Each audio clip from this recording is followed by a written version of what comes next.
Next we're dealt pocket kings in the small blind. It's the first time we've seen aces or kings today. The button raises to 30.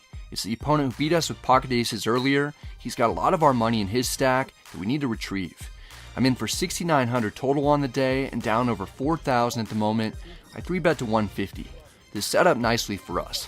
We haven't shown down a lot of winners at this table. My image is one of a stuck guy who's capable of bluff shoving for piles. It's not a great image to have, except in this case when we're actually at the top of our range because it could allow us to get paid off easier. The button knows that we'll be 3-betting light a lot against the button raise. He 4-bets to 400. As I mentioned previously, he's an aggressive opponent. Even though he showed up with aces against us before, it doesn't mean that he's always going to have it when he takes aggressive lines. I get the sense that this is one of those times he's making a move. Rather than 5-bet, I call to set the trap so that he can blast away post-flop. There's definitely some risk that comes with calling. We don't want to see an ace come on the flop, for instance. The dealer puts out 7-5-5 with 2 diamonds. We fade the ace, get the perfect flop to stack the opponent if he has a hand like queens or jacks. I check. We should see a c-bet at a high frequency. Surprisingly and disappointingly, the button checks back. Not what I wanted to see at all. The turn is the 3 of hearts. It's another decent card for us. I'm out for blood. I announce a bet of 700 to target queens, jacks, and 10s in order to set this up for a potential river shove. We won't get the chance. The button folds. I get the sense that he did 4-bet light, then decided to shut down post-flop. It's too bad because that was the best situation that we've had so far to go for value and win a substantial pot. We still won 400 at least. Shortly after, we're dealt pocket 8s on the button. My friend Kevin raises to 30 from the hijack. Of all the guys at the table, he's not the person that I'd choose to stack, but I'd do it if I had to, and he'd do the same. I call to set mine. The big blind isn't going to play nice to see a flop. He 3-bets to 150. We're playing deep with a hand that's fairly easy to navigate post-flop. Kevin calls. We're getting a decent price. I call for 120 more. We're going 3 ways to the flop in position with several hundred in the middle. It'd be a great time to hit a set and win a large pot, but I'm going to need your help. On the count of 3, hit the like button for extra run good. Ready? 1, 2, 3. The flop comes ace-7-3 rainbow. I don't know what happened, but that didn't work at all. To make things worse, the big blind continues firing on a board that's as coordinated as ray gun. He goes small with a down bet to 130. Maybe he's got aces or ace-king and we're drawn dead or close to dead. He could also have some other suited Broadway hands that we're beating that he's just trying to take down the pot with while investing very little additional money. The hijack folds. It's tough for him to continue with anything worse than top pair, being sandwiched between us and the big blind. I call once to see what develops on the turn. If the opponent bets again and we don't improve, I plan to let go at that point. The turn is the 8 of spades, giving us the second nuts. I guess you guys hitting the like button works after all. It just takes some time for the extra run good to get from where you are to Bellagio. The big blind checks. We're certainly going to be betting. I'm just trying to come up with a good size to build the pot in the most effective way. I bet 400. If the opponent calls, he'll have less than a pot-sized bet remaining in his stack, and we're going to jam pretty much every river. The opponent isn't calling though. He reaches for his stack, gathers some black chips, and raises to 900. He's got 1720 total.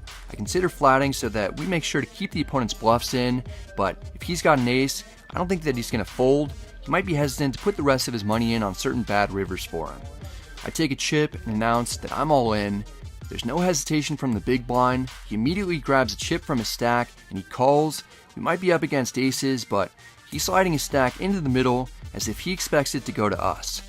I choose to only run it once. This would be a good time for a blank. The river is the 10 of spades instead. It completes the backdoor flush draw in multiple straights. I'm the one who jammed, so I'm obligated to show our set of 8s first. It takes several seconds for the big blind to compute what we've got and how he might be beat. Finally, he realizes that we got a fortunate turn to wreck his world. He mucks his cards face down. We win a massive all-in, even with quite a few draws getting there on us. I'm glad that we jammed the turn rather than flat the check raise because it was a dangerous river that could have slowed down the action. I'm in for piles of money on the day. At least I get a substantial chunk back, winning the second largest pot that we've gotten involved in so far. Our stack climbs to about 5,000. We still have work to do though, and the game isn't getting any easier. We pick up pocket aces onto the gun. We're about to take rockets on a ride out of Stuckville over to the Upatun Peninsula. I raise to 30. The button's the only caller. We're playing heads up out of position. Flop comes Queen Jack 4 with 2 hearts. We've got the ace of hearts, so we don't need to be too concerned about being up against a flush draw. I checked the in position player. The button bets 100, which is slightly more than the pot. She probably won't have queens or jacks, but she could have queen jack suited or pocket fours. Mostly, I'm happy with the flop and absolutely not folding. I call. The turn is the 5 of hearts, giving us a blocker to the nuts as we pick up a flush draw. I check. The button isn't going to rep a hand that we know she doesn't have. She checks back, giving us more confirmation that our aces are best. The river's the 3 of clubs. It's a blank. The button probably has a queen of some sort, maybe king queen. I target that with a large bet of 300. Could look like I'm trying to buy it with a hand like ace king offsuit and only 1 heart. The button looks annoyed at the spot that we put her in. She's not getting away from top pair though. She calls. We show her that we started out with the best hand in poker. In return, she shows us that she indeed has top pair, but it's accompanied by second pair. She cracks our aces with queen jack offsuit. We don't get out of Stuckville after all. We just go more inland. There's a dealer change. We pick up king 4 suited in the small blind during a double board bomb pot. Only 4 of us are playing this one after putting in $30 each pre-flop. We go straight to a flop. The first one comes out 9-9 deuce with 2 spades. We've got a flush draw. The second flop is 10-7-3 rainbow. We've got nothing except an over with backdoor draws. We're first to act. In these double board bomb pots, it's really tough to be strong on both boards and hold 'em when everyone only has 2 cards. In PLO, it's a different story. Most people tend to play cautiously in these situations because you don't want to get scooped. I bet 60 to apply some pressure. If we get raised, we can fold easily. Our play doesn't work as I'd hoped. The big blind and cutoff call. The button is the only player who folds. 3 of us still remain.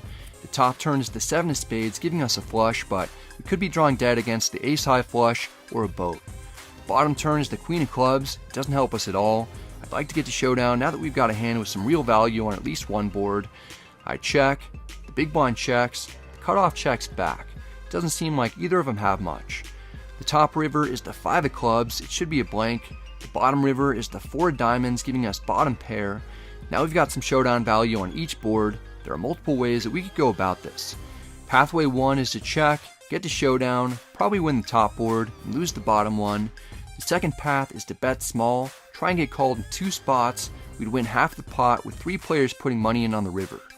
The third and most fun approach is to bet large, knowing that we probably have the top board locked up, and we can potentially get both players to fold so that we take down the entire pot ourselves. If our assessment of the situation is correct, we have the best hand on top. There's some chance that we get called by someone who's only playing the top board with the hand that we're beating, and then we can potentially still scoop. It's kind of like we're free rolling a large bet when it's likely that we'll chop. I go with the fun option and bet 300. Our play becomes a disaster in the off chance that an opponent somehow has 9-7 or something, but if either opponent had a hand that strong on the turn, they would have bet rather than checked behind us. The player on our left is in the blender. He doesn't realize that there's a third player in the hand as he turns his ace-10 offsuit face up and considers calling our big bet light for a chop. Hold on, she's in a hand. Oh.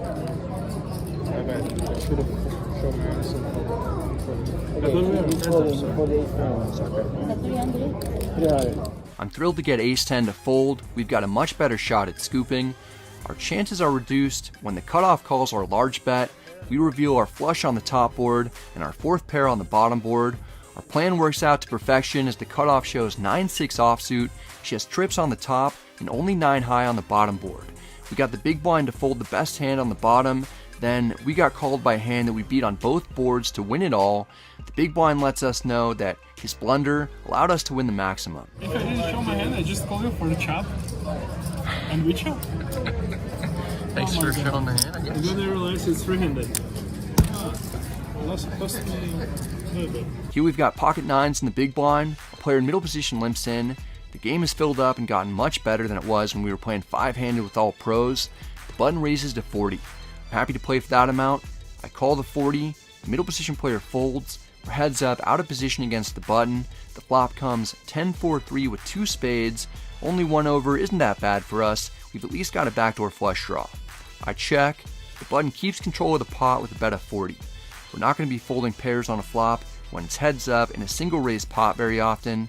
I call. We can reevaluate if we face another bet on the turn. The dealer puts out the 9 of clubs, giving us the second nuts After careful reevaluation, we won't be folding on the turn to a bet either. I checked the aggressor, who has no idea how hard we smashed the card that just came out. The opponent isn't firing a second barrel, he checks back. Again, I don't get the feeling that our opponent has a draw, or he might have taken more time to consider semi-bluffing. The river is the 8 of spades. It completes the front door flush draw. Backdoor straights get there as well, but I don't think it's likely we're up against either of those types of hands. I bet 130 for value. The button might have air a lot of the time. He's at least going to represent something close to the nuts though. He raises to 450. I'm trying to put it together. There's a newer player at the table, but I played with him before and know that he's capable of bluffing. Maybe he just has it though. I'm not good enough to fold. I call for 320 more.